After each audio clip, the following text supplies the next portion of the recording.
illegal and parts of Earth First that don't, that object to illegal activity. So to a certain extent, he's right that it's not like a coherent organization. On the other hand, he founded it as an organization, and it has a core, okay, and it has a core philosophy of what's called deep ecology that we'll be talking about.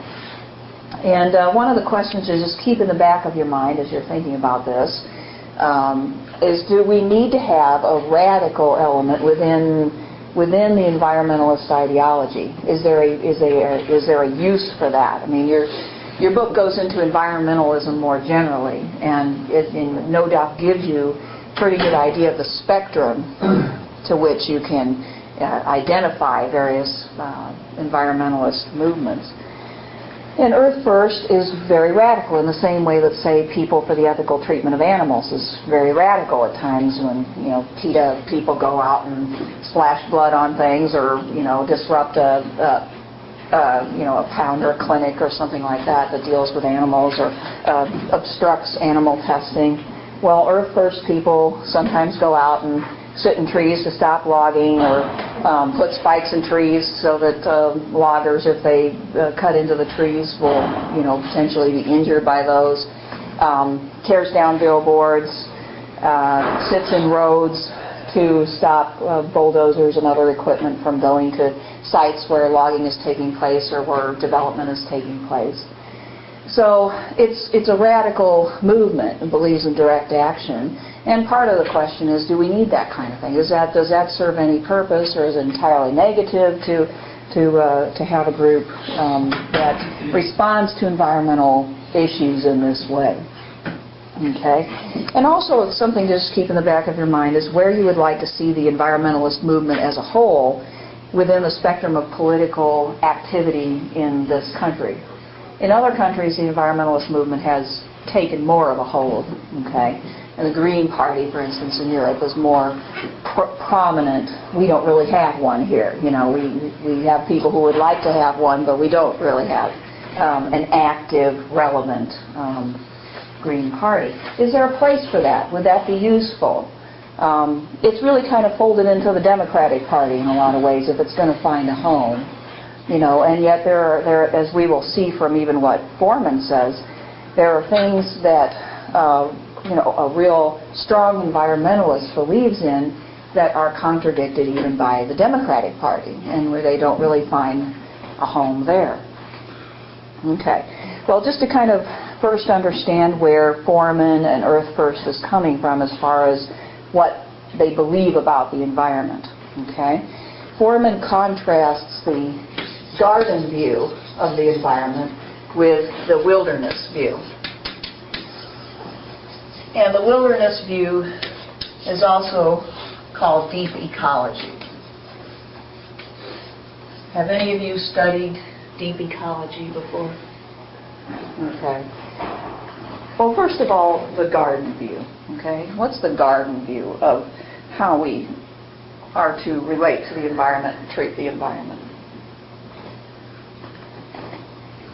It's sort of obvious by its very name, isn't it? And we're supposed to use it for good consumption in various aspects, just like a garden would be. You till the soil, you grow, you plant, and all that, take care of it, and then consume what you produce. Right. It sees the environment as a resource that we can use. Okay. It's an environmentalist perspective to the extent that though we are to use it as a resource like we do a garden, we're not to abuse it. We're supposed to treat it in a way that it will continually replenish itself.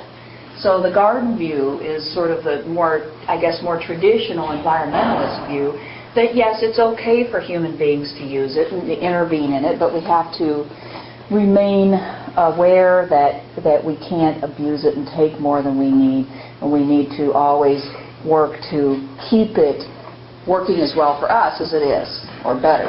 Okay. So, for instance, a garden view environmentalist would say to the logging industry, first of all, you need to slow down.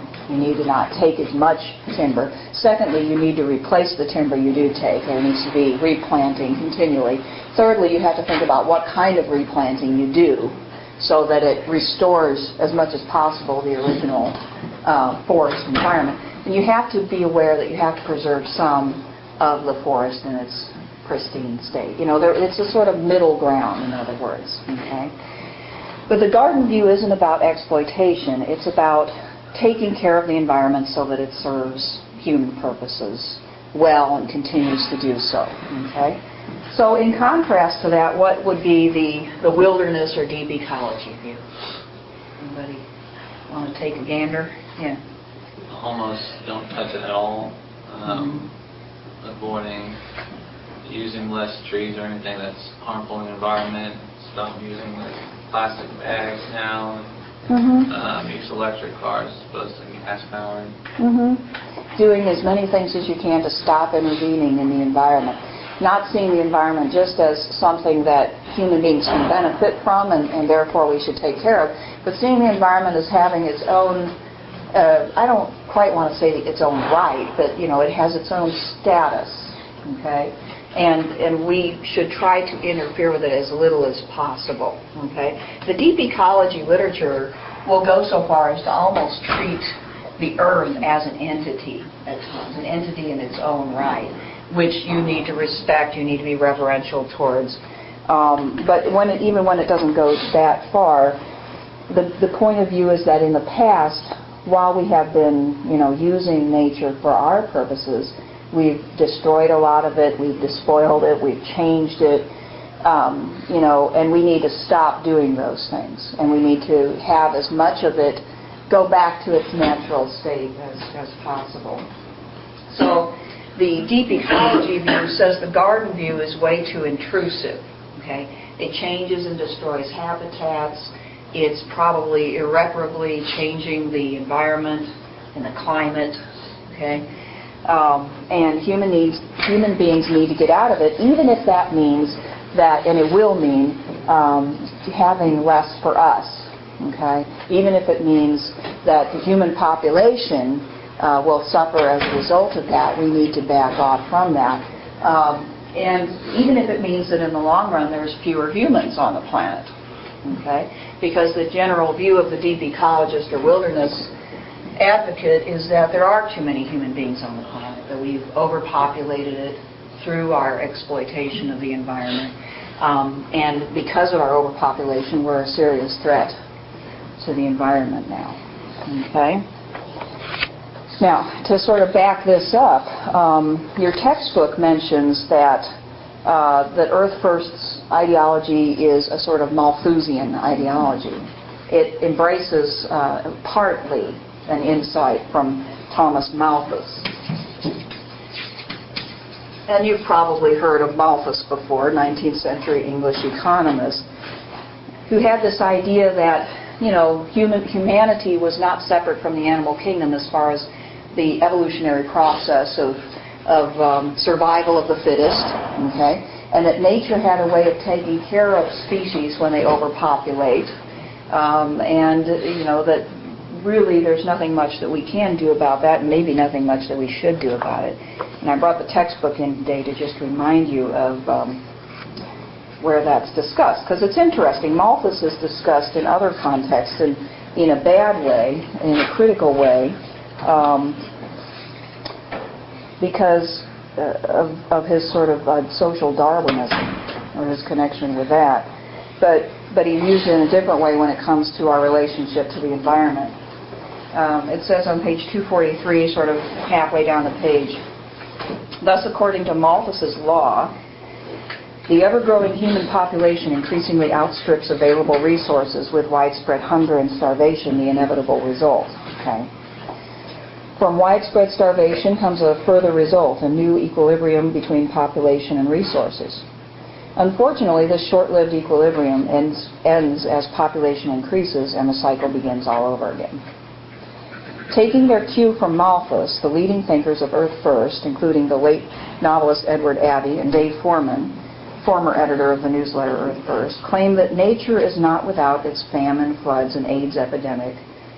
Nature is, not without its own resources for countering human hubris and error, widespread starvation, famine, floods, and the AIDS epidemic. By these and other means, nature chastises the heedless human species and punishes at least some of its members for their species' pride, ignorance, and or indifference. Okay, so when Dave Foreman looks at, say, a famine taking place in a country, or the AIDS epidemic, or any other, health catastrophe that happens, he is going to say, look, this happened because of human overpopulation in areas that can't support this much human life, and the equilibrium will only be obtained when there are fewer humans. So deep ecologists tend to argue against intervening in order to stop the destruction of human beings in those situations. Okay? Now, it may seem kind of ironic, and I think it should, to think that the first world is the part of the planet that's doing the most, I guess you want to call it, despoiling the environment. But it's usually the people in the third world who get hit with the famines, and the AIDS epidemic is huge in Africa, of course, and malaria and other diseases that wipe a lot of people out. Okay. Now, he's not necessarily speaking to that. He's just simply saying the overall humanity, okay, has caused a lot of these problems. Okay? And then when we do, if we do, try to intervene to stop disease from spreading, or some other thing that is attacking people and destroying lives, we're simply prolonging the problem, because the problem is caused by overpopulation. In areas like Africa, maybe that cannot support as much human life as is there. Okay, there are other reasons for these things, and I want to keep, everybody should keep that in mind. In Africa, the source of a lot of starvation and disease and so forth is bad governments. Okay, that are constantly at war with their own people, stirring up civil wars, killing parts of their population. Okay. Not doing what they could or should to for the health of their population and so forth. Mm-hmm. I heard a study that there has been in any country, whether it's advanced or not, that's had a more or less open democracy or somewhat liberal democracy, that there has been no famine, no major famine like in the 20th century. And if you look at the 20th century, all the big famines like in Russia and mm-hmm. China were all pretty much politically.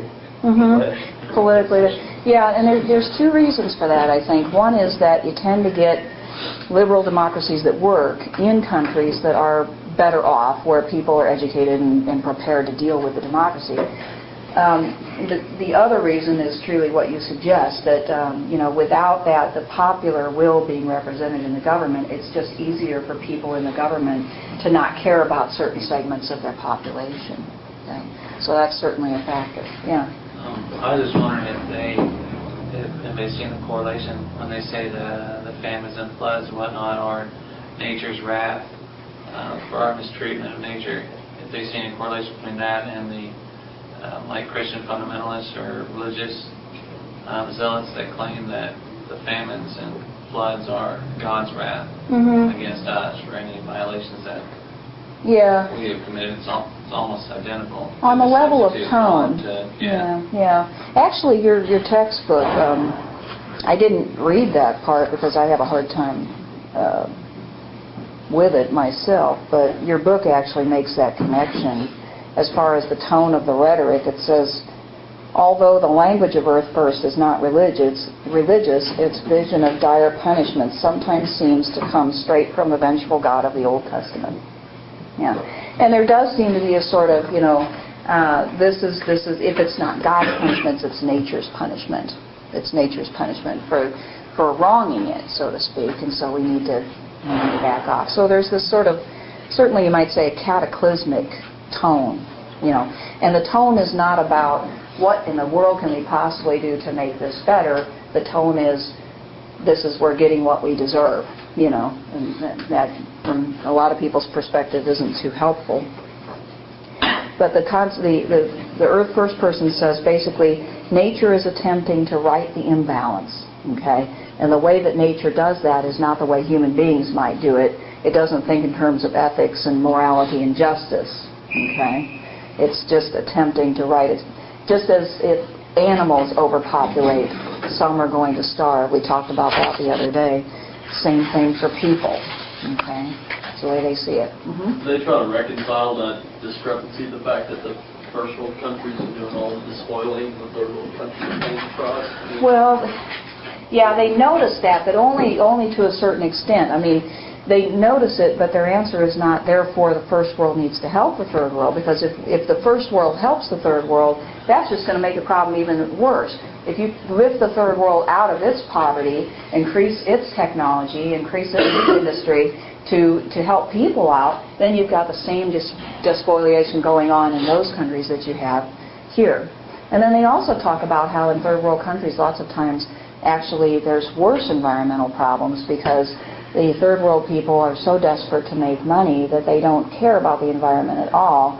They'll do the slash and burn agriculture. They'll chop down the forests without replenishing them because they simply, need the cash. Okay, so they're not excluding them from criticism either. Like in Latin America, there's just the rainforest continues to be chopped away, and native peoples are sometimes criticized because they do the slash and burn agriculture, which means they plant and then they harvest and they burn and then they move on. I think is the strategy, and they don't stay in one place, and it just destroys bigger and bigger segments of the environment. Okay.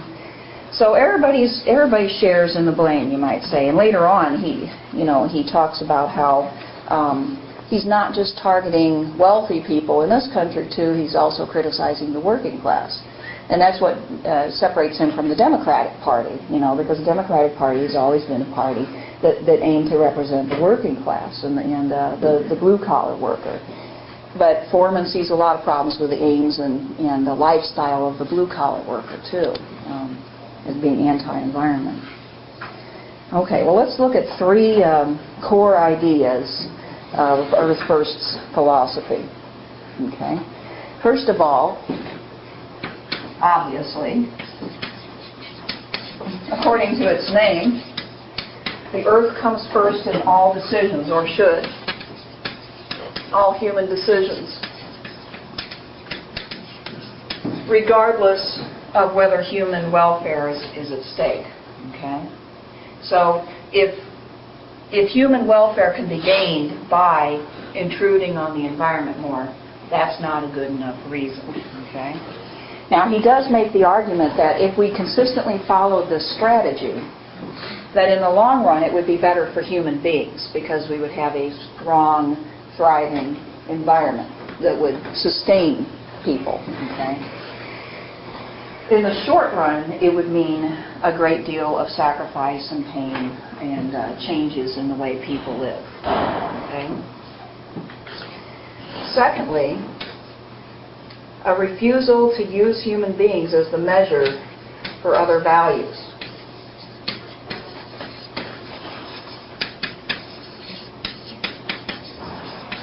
Just like the animal rights people would say, most human beings are anthropocentric. They think in terms of the human being and what is good for the human being. Okay? And whatever is, we see that hurts human beings, we call the enemy.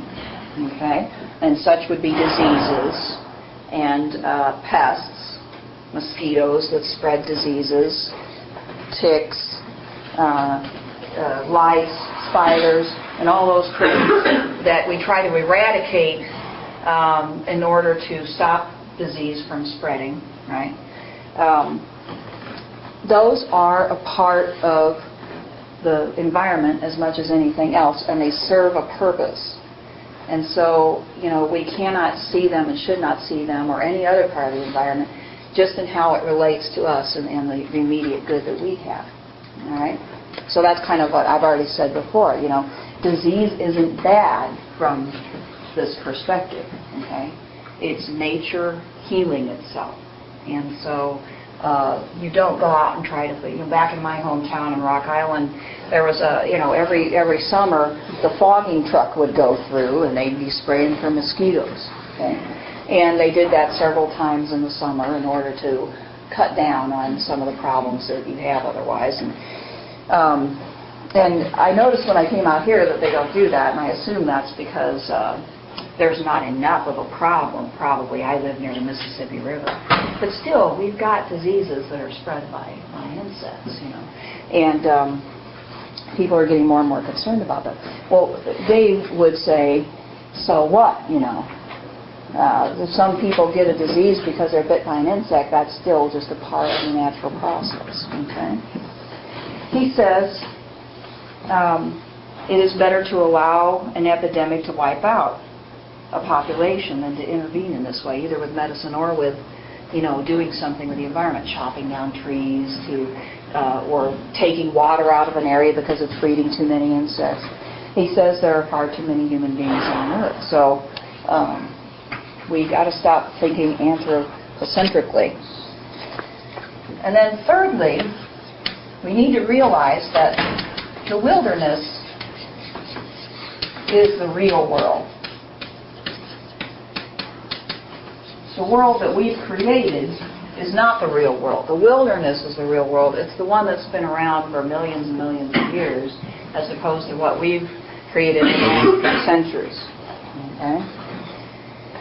So from this perspective, all of human innovations, not just medicine, but technology generally, okay, what we would call progress, is an imposition. Okay? So the deep ecologist has a deep dislike of and rejection of progress in technology. Okay? The hunter-gatherer society is more of the ideal for the deep ecologist. Okay, that's way away from that garden point of view, right? Where you mentioned things like not using plastic bags or going to electric cars. Well, they probably like those ideas, but those are halfway measures, okay? Because you're still using a lot of unnecessary stuff and fuel in order to make the things that you use, okay? We're just producing way too much stuff that is polluting the environment. And the only way really out of that would be to go back to a much more primitive way of life, okay? And you can't sustain as nearly as big a population when you have people living in a primitive setting. Yeah. I was just wondering, are there people that advocate Earth First, do they share a common belief about the origins of the Earth?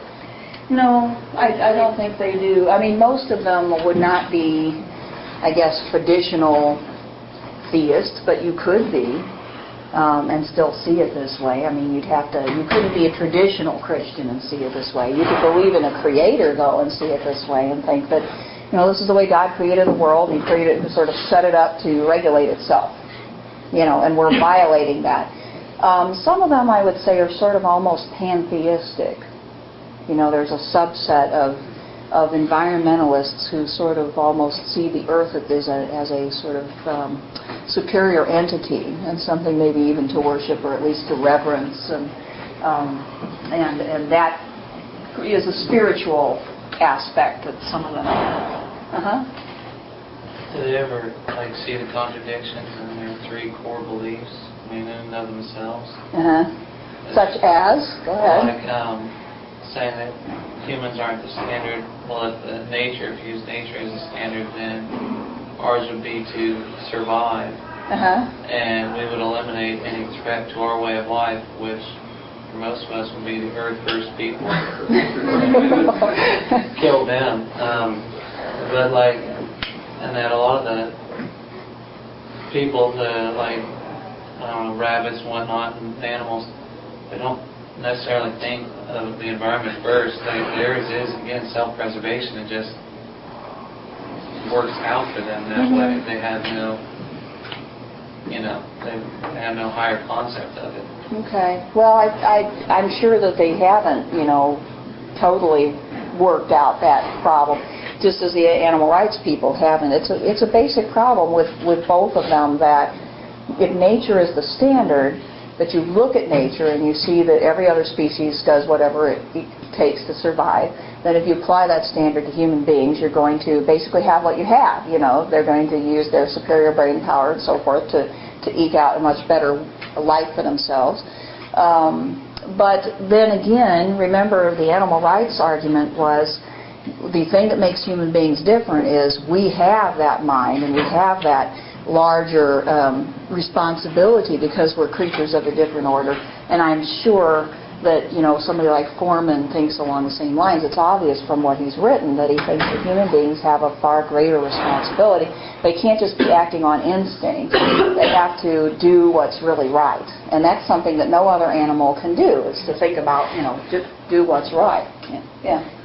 Well, I tend to see that they have made the exact same mistake that they're trying to fight against in saying that one form of life is more valuable than another, because they're reacting to a view that says that humanity is superior to everything else and we should value human life above everything, by saying that nature is superior to human life and we should value everything else above human life. And I don't think that makes any sense. I think that if you're going to value life and make that the fundamental belief that you're going by, that you have to value human life as much as you value animal life. Yeah. Well, it's very difficult to ask human beings to do anything less. It's one thing to ask them to be mindful of the environment. And see, that's the appeal of the so-called garden way, is that it has that utilitarian appeal to self-interest. It's saying, for the sake of your interest, okay, you should not overly use the environment, and you should try to replenish it, and you should do whatever you can to cut down on pollution, because if you don't, it won't be there for you in the future. And that appeals to something very natural in us. It's hard not to understand that and even accept it at least on a general level of principle, right? Yeah. Did you say one of the things that he was advocating is when there's an epidemic or a pandemic or famine that we not try to fix it? Right. Do you think he got a flu shot this year? I'm just curious. Does he go to the doctor? I mean. Yeah. I don't know if he goes to the doctor, but he does talk about how he's living in the world that we're living in now, and so he makes compromises with that.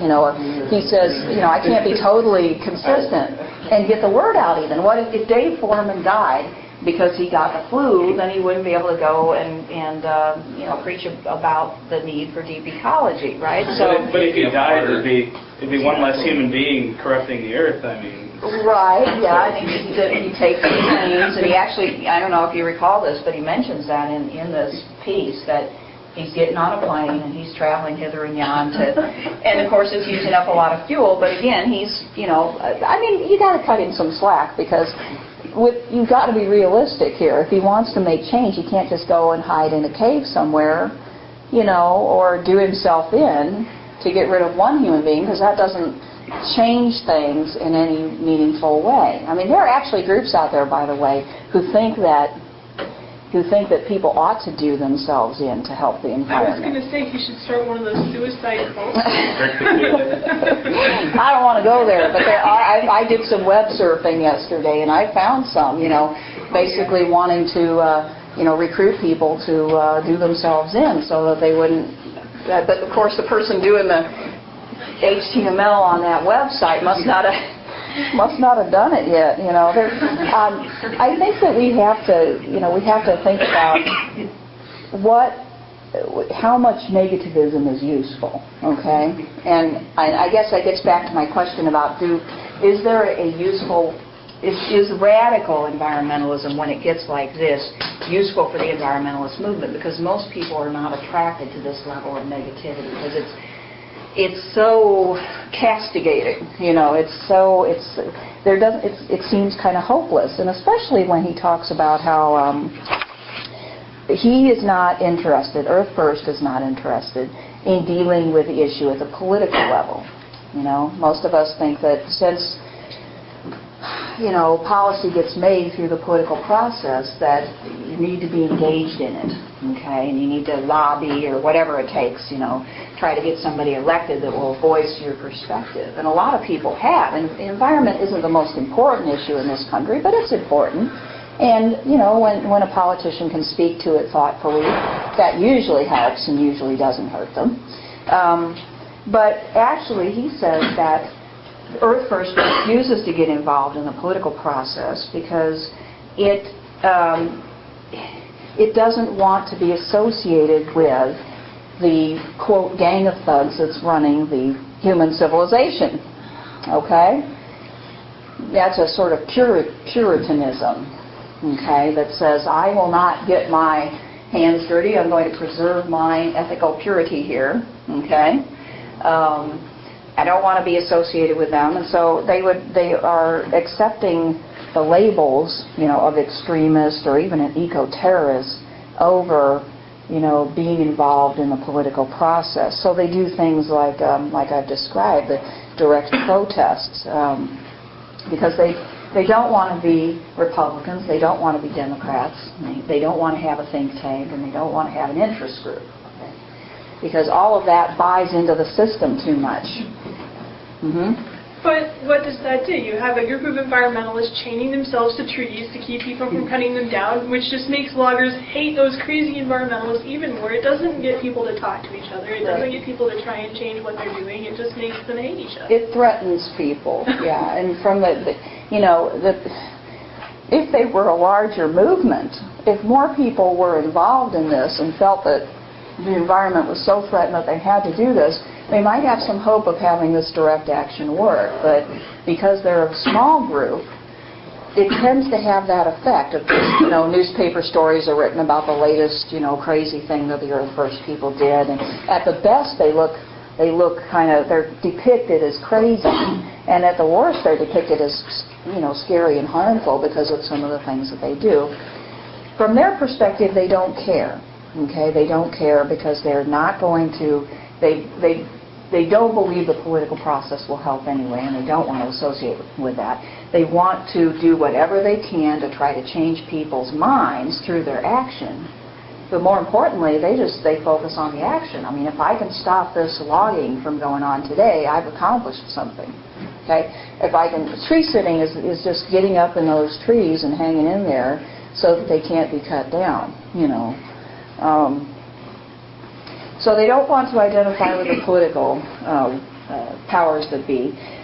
But he also makes the point that they don't want to identify with the, quote, noble proletariat either. Okay? That's the working class. Okay? And as I said before, that's because many of them are enemies of the earth as well. And he mentions the slash and burn farming. He mentions loggers, who are blue-collar people who, at least used to be Democrats, most likely. But because of the environmental issue, I'm sure some of them have changed their minds. But, they want to have their jobs, and they see the Earth First people and other environmental groups as threatening their jobs. So that puts them at odds with Democrats. Okay? They go too far to be able to identify with Democrats. And, of course, Democrats or anybody else doesn't want to be identified with some of their tactics either. Okay? Which raises the question, would there ever be a time when those types of tactics could be seen as necessary? Okay? When something like tree spiking, or at least tree sitting, or sabotaging of laboratories or companies that are polluting, would there ever be a time when such actions would be necessary? Maybe if it was like the great redwoods in California, like the last batch of those, somebody's going to go cut those down or something like that. I could see, arguing to preserve a species of trees, preserve something that once wiped out and won't ever be renewed again. Yeah, think about that. If we actually were looking at the government, allowing some company to cut down those huge redwoods. Okay, and once you lose them, you've lost them for good. Would that be at least a case where it might be okay to say we should get out there and we should stand in the way of that? Okay, people have gotten out and stood in the way of much lesser things, right? Like bopping down a building that's got historical significance, right? So the redwoods would seem to be more important than that. Okay, the purposeful eradication of a species, maybe. I mean, species die all the time without us purposefully assaulting them, right? And we're trying to do a better job of stopping that process and being more sensitive to their habitats. But if you knew that that some company was about ready to go into that last area where some species was alive, it might seem more reasonable, wouldn't it? I mean, I guess I just want to argue that these tactics are usually seen as unreasonable, but there are times for not just environmental issues, but even more for other issues, where the tactics actually can make some sense. Of course, there's a difference between terrorism and other forms of protest, and they mix the two. And probably there's never a good reason for terrorism, okay? But there is probably some good reasons for sit-ins, for, protests, for blockading, and so forth. Maybe not the issues that Earth First thinks are important. I don't know. But they see it as, they see, the Earth is under threat. They see it as a real crisis. Okay? And so from their perspective, they got to do whatever it takes. Okay? Yeah. There's more or less effective ways of getting your point across and persuading people. And certainly, picketing an abortion clinic, let's say, at a respectful distance, or with signs that aren't incredibly offensive is one thing. Throwing blood on somebody would be another thing. Same thing for, the Phelps phenomenon in Topeka. The things that this guy puts up on posters are incredibly offensive. And hardly anybody takes the guy seriously as a result. So he's not getting any mileage for what he does, and yet there are some people who just feel the need to do it anyway. And one wonders whether, at that point, this is my personal theory, narcissism may be more involved than a genuine, desire to help. Okay, because it's sort of an attention-drawing, mechanism. If you really want to help, you should want to persuade. And persuasion, you can do it even forcefully, but you can't directly, be horribly offensive. Right? And you certainly can't engage in terroristic activities.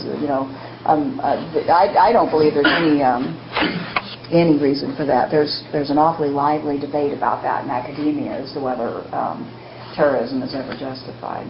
But I don't think so. Okay, lifestyle.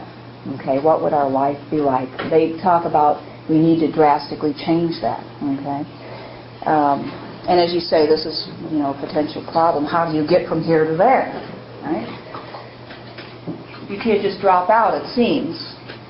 All right, we got a long way to go between advanced civilization and hunter-gatherer society, right? The types of proposals that might work might be some of the things that you mentioned, but can you ask people to give up their cars as opposed to going to electric cars? Could you do that and have it and find a way that could actually happen? Okay? And I don't mean just going from cars to public transportation, okay? Because I suspect that public transportation probably pollutes about as much as cars do at this point. Usually they're not nearly as environmentally friendly, as today's cars. Yeah, definitely it would involve people having to, my first thought would be if the government ever did that, I want to get some place where I could do some gardening myself and have a little bit of land and some natural resources around me to take care of myself, So there wouldn't be any big cities after a while. About it. One more person, I think, that you had. Two things. First off, if you're saying outlaw cars, if you're not saying outlawing almost transportation, No. you still have electric trains or something like that. Mm-hmm. Things that can transport food at least, so cities type areas. Most of what you'd be limiting is an individual's ability to get from one place to another. Yes. But with our advancing technology and electronic age, it's not really necessary for many people to physically be in different spots. When you have the internet, you can get internet anywhere, from anywhere. You can do a lot of your work. The only really necessary physical labor is the only time you actually need a person to be someplace. If you live in a city within close proximity to such a working location, like an industry or something like that, you don't really need that person. Can walk there or something like that. But everybody else doesn't really need to actually physically be anywhere. Yeah. I think that's a good point that we all could learn from, that we don't need to travel as much as we do. I've often thought that the government's always laying out lots of money for people to travel to get to conferences, and I've often thought, why can't we just get on the internet and have a virtual conference, and it would save like millions of dollars, Obviously, that's not as far as somebody like the Earth First people want to go. I mean, the technology that has created the internet and has created the ability to have the electric trains is something that in and of itself needs to go from this perspective, because it's still, you generate electricity through using the natural environment, right? And taking coal and natural gas and oil and such. I mean, all that we're not supposed to do. We should stop. So, however, I mean, that just shows how that's a pretty radical proposal, isn't it? To say, okay, we won't have cars, but we can have electric trains and we'll have public transportation that way. That alone would change the way we live quite a bit. Maybe we could get used to that. It certainly would cause a lot less pollution. Okay, but it's still way far away from the ultimate vision of Earth First. Okay, so I find that interesting that people keep coming back to more specific proposals about things that we could do to help the environment, and they all sort of assume we're going to continue to basically live the same way we are, but we can make some compromises, okay, by not using as much wood or creating cars that are better, which I love that idea. Electric cars would be great, and we're getting there. We're about there. Or the windmills that we're going to see popping up here in the Flint Hills. Great, because they don't cause any pollution in their generation of electricity. But we tend to think along those lines, and it's hard for us to wrap ourselves around, somebody their ideas who think that we have to be so extreme, okay? But, again, I just want to say, from their perspective, this is a huge crisis, okay? Now, to get to your example about the abortion clinic, okay? If you're a person who believes that abortion is murder and you think that millions of people are being murdered every year in your country, maybe you would want to take some sort of direct action, okay? So it depends upon the way people think. I mean, obviously, it still wouldn't be a good idea because you're not going to be as persuasive if you do. But if you really believe that and you're really upset about it, it certainly lends itself to more direct, hostile action. And I think that's where these people are. I mean, they just see what we've done to the environment as a real catastrophe. And we've got to do something